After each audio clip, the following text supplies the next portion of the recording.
पति पत्नी दोनों ही नौकरी करते थे। एक दिन तेजस गांव अपनी माँ के पास फोन करता है। हेलो, प्रणाम माँ।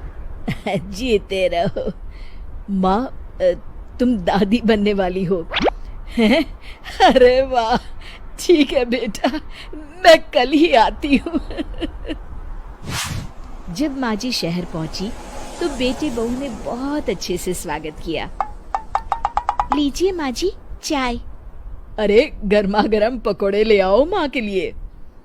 नीरू रसोई में गई और 2 मिनट में ही पकोड़े ले आई। जी ये लीजिए। बहू जादू से बनाए हैं क्या? अभी तो रसोई में गई थी। यम्मी। माँ जी, शीला रसोई में पकोड़े तल रही है, मैं बस लेकर आई। हे भगवान, मेरा धर्म भ्रष्ट कर दिया तूने। अब तो गंगा जल से शुद्धिकरण करना होगा। दूसरे दिन, माँ जी मैंने नाश्ता बना दिया है, ऑफिस जा रही हूँ। पर अभी तो घर का सारा काम पड़ा है। शीला आती ही होगी, झाड़ू पोछा बर्तन कपड़े वो सब कर लेगी। हमारे जमाने में घर का सारा काम हम ही करते थे। जी माँ जी, आप बहुत होशियार हैं, मैं घर ऑफिस दोनों नहीं संभाल पाती। तो जरूरत क्या है घर से बाहर जाकर चाकरी करने की? वैसे भी घर का काम खुद करने से घर में बरकत आती है, समझी? पर माँ जी। पर वर कुछ नहीं, इस महीने की पगार मिले फिर ऑफिस बंद। हाँ। रात को नीरू तेजस से कहती है, सुनिए जी, माँ जी बोल रही थी कि मैं नौकरी छोड़ दूं। वैसे ठीक ही तो है, अभी तुम्हें आराम की जरूरत है। फिर भी आराम कहाँ, शीला को छुड़ाने के लिए बोल रही थी। तो अब 24 घंटे में इतना काम तो कर ही सकती हो। पर जॉब पसंद है मुझे, घर पर मन नहीं लगेगा।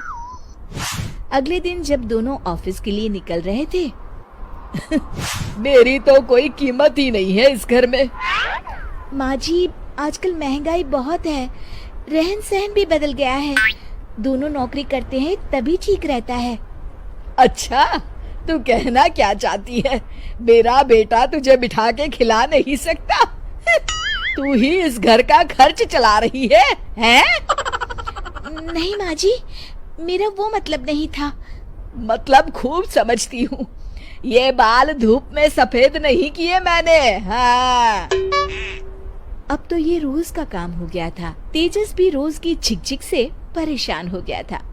एक दिन उसने कहा, नीरू, वैसे भी तुम्हें मैटरनिटी लीव मिलने वाली है, तो अभी से ही छुट्टी ले लो।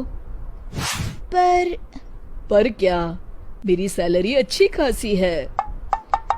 आखिर नीरू ने रिजाइन कर दिया। जब बच्चा हुआ तो घर में सब बहुत खुश हुए। कुछ दिनों बाद तेजस फाइल देख रहा था। क्या हुआ तेजस, कुछ परेशान लग रहे हो?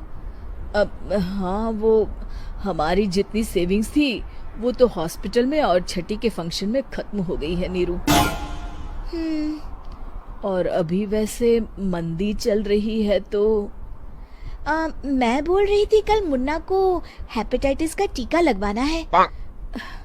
नीरू, क्या पोस्टपोन नहीं कर सकते? नहीं जी, बिल्कुल नहीं। अब तेजस को समझ में आ रहा था कि उससे गलती हुई है। पैसों की कमी का असर घर के माहौल पर भी पड़ रहा था। अगले दिन, बेटा मेरा चश्मा और ये दवाइयाँ ले आना, पर्चा देते हुए माँ जी ने कहा। जी। तेजस, मुन्ना के लिए दूध का डिब्बा और डायपर भी ले आना, और ये किराने के सामान की लिस्ट है, इसे भी लाना है। तेजस गुस्से में लिस्ट मरोड़कर फेंकता है और चिल्लाता है, पैसे क्या पेड़ पर उगते हैं? ये ले आना, वो ले आना। अरे पर ये जरूरत का सामान ही है। वो गुस्से में बिना कुछ कहे ऑफिस चला गया। अरे लंच तो ले जाइए।